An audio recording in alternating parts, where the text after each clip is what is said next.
नमस्कार मित्रांनो, मी विकास मुकुंद राऊत. भटकंती एक प्रवास मध्ये आज आपण ठाण्यावरला इथे आलेलो आहोत. आज आपल्यासोबत माझे जे मित्र आहेत संदीप राहुल, शैलेश आयरे, नागेश भांबळे, संतोष पानसकर, आज आम्ही सर्व इथे आलेलो आहोत. आणि तुम्ही पाहू शकता हे जो आता हा जो परिसर आहे, हा संपूर्ण परिसर जरा इकडे घे शैलेश. हा संपूर्ण परिसर नदीकाठचा आहे आणि रिव्हर कॉटेज जे कोलाड इथे आहे रोह्याला, त्या कॉटेजमध्ये इथे आम्ही आलेलो आहोत. शनिवार रविवार आम्हाला येऊन इथे 2 दिवस झालेले आहेत. आणि रात्रीच्या वेळी ज्या टायमाला आम्ही इथे बसलो होतो, नदीचं संत पाणी, सुटण्याचे गार वारा आणि इथे गरम गरम जेवण, त्याचा अनुभव जरा वेगळा होता. तर तुम्ही बघू शकता इकडनं हे जे कॉटेज आहे, जेवढी आपली नजर जाईल शेवटपर्यंत नदीचं आपल्याला टोक दिसते, इकडे सुद्धा आणि ह्या साईडला सुद्धा. आणि हे जे कॉटेज आहे, या कॉटेजमध्ये जवळजवळ 70 ते 100 लोकांचं प्रत्येक दिवशी नियोजन होऊ शकतं. इतकं मोठे कॉटेज आहे. जवळजवळ 4.5 ते 5 एकर मध्ये कॉटेज केलेले आहे. त्याच्यामध्ये त्यांचे रूम आहेत, स्विमिंग पूल आहे. स्विमिंग पूल आपण थोड्या नंतर आपण तुम्हाला दाखवूच त्याच्यामध्ये. आणि मोठ्या प्रकारचे एकदम बागायत आहेत, वेगवेगळ्या रंगाची झाडं आहेत, फुलं आहेत आणि लहान मुलांसाठी खेळणं सुद्धा मोठ्या प्रमाणात आहे. तर माझी तुम्हाला विनंती आहे, जर तुम्हाला कधी कुठे फॅमिली सोबत किंवा ग्रुपमध्ये जर कॉटेजवर जायचं असेल तर तुम्ही हे रिव्हर कॉटेज कोलाड रोहा येथे नक्की यावं. आणि रात्रीच्या वेळी आम्ही इथं पोपटीची पण इकडे स्वाद घेतलेला आहे, तो सुद्धा आम्हाला चांगल्या प्रकारे भेटला आहे. आणि ह्या कॉटेजचे जे मालक आहेत श्री शिंदे, ते आणि त्यांच्या सोबत इतर जे काही आहेत, म्हणजे ज्यांनी आमची जेवणाची व्यवस्था केली, राहण्याची व्यवस्था केली आणि इतर ज्या गोष्टी केल्या, त्यांचं सुद्धा सर्वात महत्वाचं म्हणजे वागणं बोलणं हे इतकं चांगलं आहे की म्हणजे एखादा जेव्हा आपण पर्यटक येतो तेव्हा जो घरचा जो त्रास आहे किंवा जे टेन्शन आहे कामाचं, ते सोडून इथे मजा करायला येतो, एन्जॉय करायला येतो. तर त्याचं सर्व इथे आपल्याला मिळतं.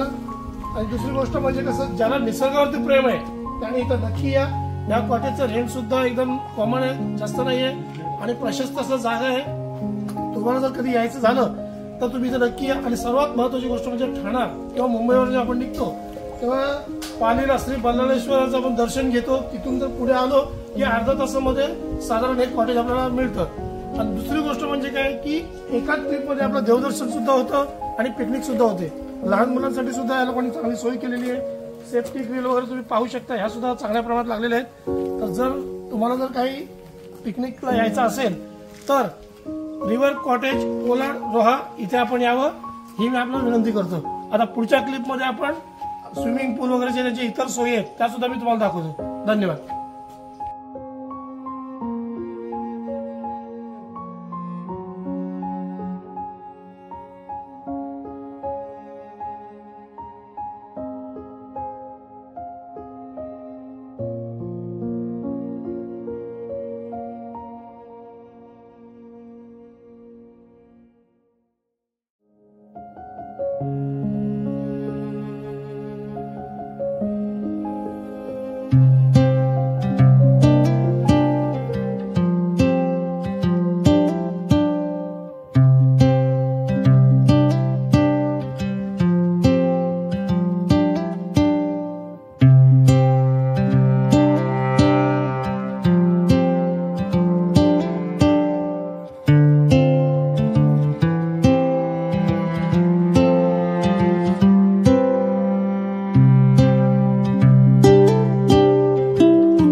जर त्यात गेला त्याला पोहताही येत नाही, पण तो इथे उभा जर राहिला तरी तो यात पोहू शकत नाही.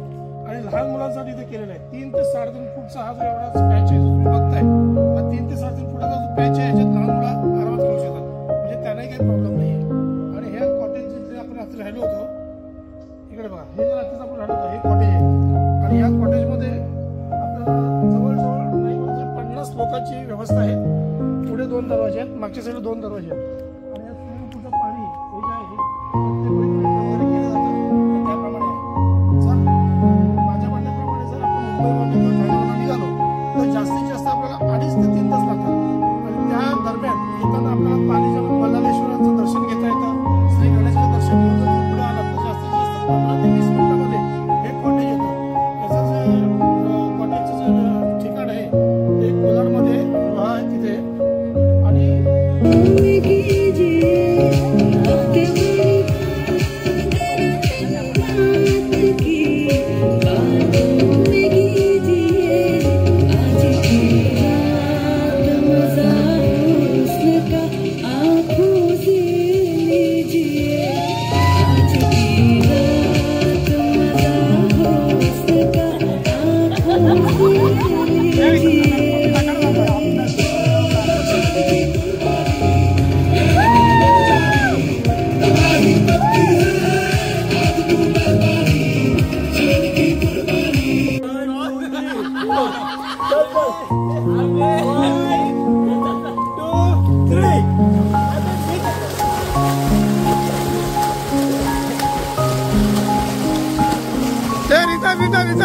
रिटर्न परत रिटर्न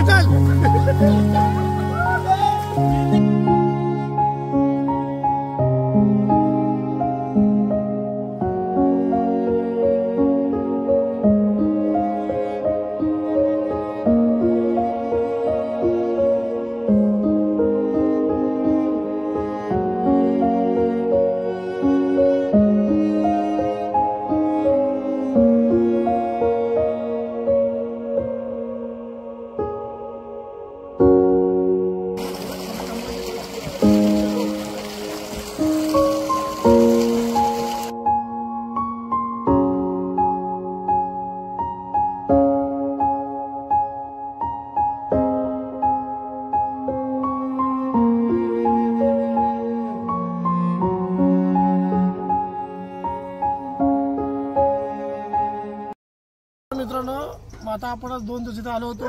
रिव्हर कॉटेजवरती 2 दिवस आपण काढलेले आहेत. आणि आता आपण पुन्हा परतीच्या प्रवासाला निघालेलो आहेत. तुम्ही बघू शकता आपले मित्र आपल्या गाड्या काढतायत. आणि 2 दिवस जे आम्ही पिकनिकसाठी आलो होतो तो सुखाचा आनंद आम्हाला इथे मिळालेला आहे. म्हणून मी तुम्हाला पुन्हा एकदा विनंती करेन, जर तुम्हाला पिकनिकची मजा घ्यायची असेल आणि जर निवांतामध्ये 2 दिवस सुट्टी घालायची असेल तर तुम्ही रिव्हर कॉटेज कोलाड रोहा येथे जरूर यावे. धन्यवाद.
प्रथम तुला वंदितो कृपाळा, प्रथम तुला वंदितो कृपाळा, गजानना गणराया,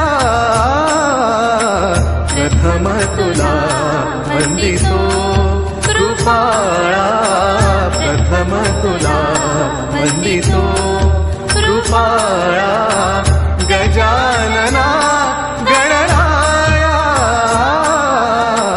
प्रथम तुला वंदितो कृपाळा, प्रथम तुला वंदितो.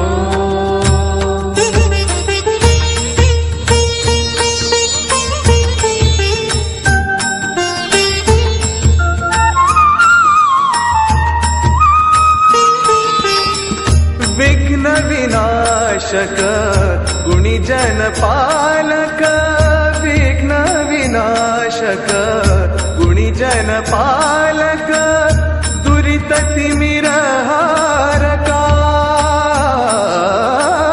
दुरित तिमिरहारका,